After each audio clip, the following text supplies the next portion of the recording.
This is the news for self-publishing on July 19th, 2021. It wasn't a very big week of news, but there were some things that came through between now and last time that we had spoke. So let's get right on into it. Very first thing is BookFunnel. Those of you might not be familiar with BookFunnel, it's a great feature that you could It has many great features, including doing newsletter swaps, hosting your digital files, things like that. Well, BookFunnel just released that they are now announcing custom domains, your books, your brand, our back end. So previously, they would just give you like a generic dl.bookfunnel.com. And now you can actually get to where you have your own custom domain. So it'd be something like books.yourauthordomain.com. And you would be able to redirect over to your BookFunnel stuff. Not earth-shattering if you've never used them before. I prefer Booksprout, but I know of quite a few people really love and swear by BookFunnel. Both are pretty much apples to apples. You know, you're going to probably find about the pricing the same for each of those platforms. BookFunnel's been around a little longer, but StoryOrigin's the one that I've actually been associated with. And admittedly, Evan Gao has become a very good friend of mine and the channel here, so I would lean more in favor of StoryOrigin, the product that he created. But take a look at BookFunnel. It's definitely worth it. If for some reason you're like, StoryOrigin just didn't work out for me, Dale, take a look at BookFunnel. I don't have an affiliate link. Just look up BookFunnel. So there you go. You can do custom domains now. Next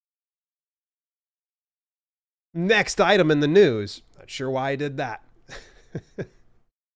All right, the Alliance of Independent Authors, I've spoke about them time and time again. I do believe I spoke about them this past week. They put together the ultimate guide to SEO for indie authors. Is so perfect because starting next week, we're going to be covering this topic on the podcast and driving more traffic to your website. This is a great guide.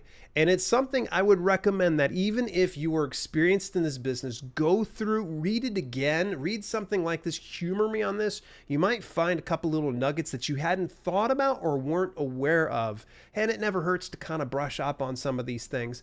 That's over at selfpublishingadvice.org/SEO for indie authors with a hyphen between each one of those there. So selfpublishingadvice.org, you can always just look up the SEO article.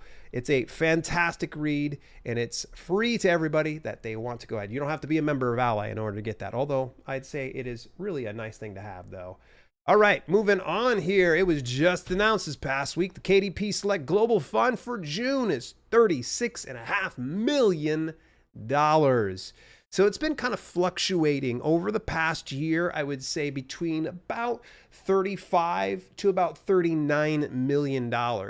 And and I might be a little bit off on that number, but I do know it hasn't quite broke 40 million just yet. Now, if you're not familiar with the KDP Select Global Fund, essentially what that is for is any book that is enrolled in the KDP Select program and is checked out through Kindle Unlimited, well, the better that you the more that you get page flips, the more it rewards you from that big global pool. And this starts out roughly less than half a cent per page read.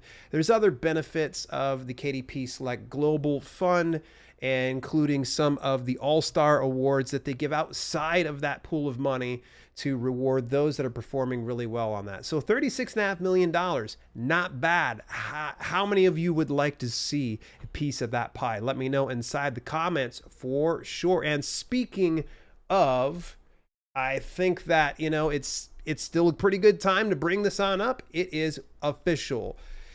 Between last week and now, Kindle Vella finally launched. In fact, they did it over on Tuesday. Go figure, we were talking this past week on the news segment about, okay, we know it's coming. It should be sometime this week. Sure enough, it was right the next day as soon as I said something.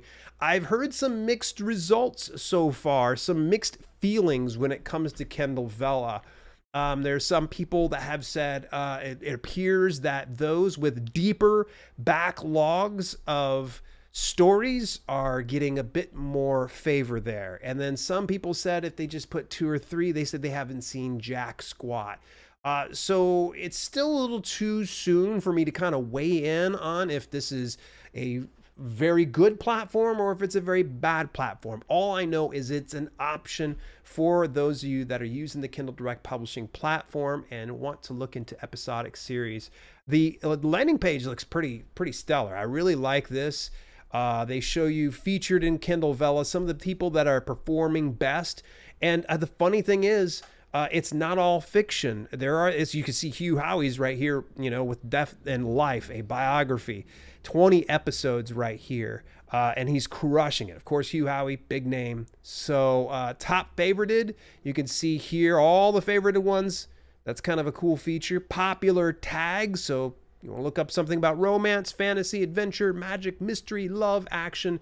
It's all there for sure. So really cool to kind of see them finally roll this out. I was pleasantly surprised by what I saw. I haven't had the opportunity to, go and purchase one yet. So if you happen to have purchased something from Kindle Vella, let me know what your experience was like as a reader. That would be very interesting to me. And so I might see about buying someone's, I'll be buying the tokens and then purchasing someone's short read and seeing how this all kind of comes out. So this will be pretty interesting to say the least. All right, next item in the news. We are still on KDP, and actually KDP runs every now and then, and I'm gonna have to put a webinar. Now, when I say webinar, it's not that typical one where you show up and they're getting ready to sell or pitch you on anything. This is literally like a workshop. It's what they should be calling it, but they're calling it a webinar for whatever reason. I don't know if they are aware of the proper nomenclature, but it's not a webinar. But anyway, it's going to be KDP University at home with Elena Quintana Albertson, and she's a Latina best-selling romance author of 31 books. Her newest Latinx romantic comedy series, Spicy Rich Tacos, has earned her a deal with Berkeley Publishing, and the first book in the series, Ramon and Julieta, was optioned for television. That's going to be on July 22nd at 10 a.m. Eastern Daytime. I will see about putting a link to this inside the description after this is live, so that way you can get a hold of this particular one. All right, and last but not least, they're always running some kind of cool deal. It's Lulu. Yes, Lulu is wanting you to see about buying some more print products. Now, last week I gave you a 15% off coupon, and naturally it goes ahead and expires. Here's your newest one. It is Creator 10. That's Creator 10, not as in spelling out 10, but the numerical version of that. And that offer is good till July the 23rd. So if you happen to be watching the replay of the news segment, you only have about another day or so left to take advantage of 10% off all print products. This would be a great time for you to go ahead and stock up on all of your needs when it comes to print books. So if you need any kind of proofs on hand, or you need some copies that you need to sell in person, that would be a great time. So that's the reason why I always bring that up. That is the self-publishing news for July 19, 2021. What did you think? What was the most noteworthy item that I shared with you today?